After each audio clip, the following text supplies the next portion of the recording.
We are their voice. This is the slogan known and supported widely across the United States for the American Society for the Prevention of Cruelty to Animals, or as I will be referring to it, the ASPCA.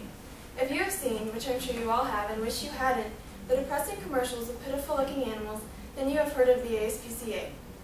ASPCA.org's recently updated article, Pet Statistics, claims that approximately 5 to 7 million companion animals enter shelters nationwide each year, and 60% of dogs and 70% of cats that are in those shelters are euthanized. This is why organizations like the ASPCA are so important. They help innocent animals get the chance at happiness they deserve. Animals have always been very near and dear to my heart and are a big part of my life. So the ASPCA is important to me, which is why I decided to dig deeper into the organization. I have done some research over some background information about the ASPCA, as well as a little bit about what they do to help animals in need. To begin, let's go over some of the background information about the organization. In 2010, UUA.org's website claimed that in 1866, Henry Bergh founded the first animals' rights organization in the Western Hemisphere, the ASPCA.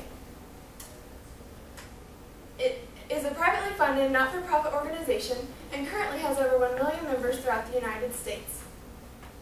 ASPCA's website in 2013 said that Bergh always claimed their mission statement was to provide effective means for the prevention of cruelty to animals throughout the United States, which is exactly what it has been doing ever since.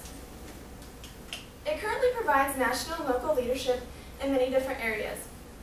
Its national headquarters is located in New York City, which houses a variety of different things, such as a fully serviced accredited animal hospital, an adoption center, and a clinical outreach program.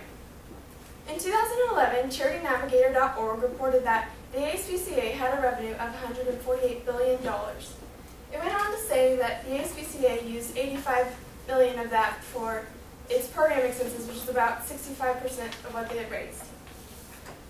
Now that we've gone over some background information, let's move on to see what they do to help the innocent. According to ASPCA's website, each of its programs and services originates from one of the organization's 3 core areas. The first area is community outreach, which has 9 different programs and services that provide positive outcomes for animals at risk. The second area is animal health services, which has 5 different programs and services that provide a wide variety of resources to pet parents. And the last area is anti-cruelty initiatives, which has 3 different programs and services that halt and prevent animal cruelty through professional education and the enforcement of anti-cruelty laws. A successful program sponsored by the ASPCA is the 100K Challenge. According to a recently updated article on ChallengeASPCAPro.org, this event is a challenge where 50 shelters across the United States compete to break their own records at saving animals' lives.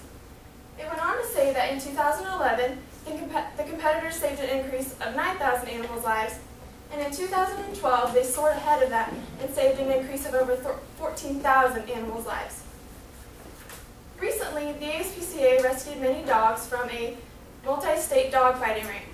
A March 2013 article on fox4kc.com said that the ASPCA saved and are currently giving care to over 100 dogs they rescued from a federal multi-state dogfighting ring they busted here in Missouri and as well as Kansas and Texas.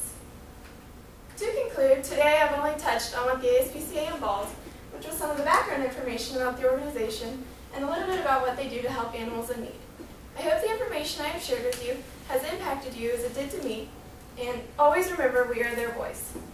Thank you for listening.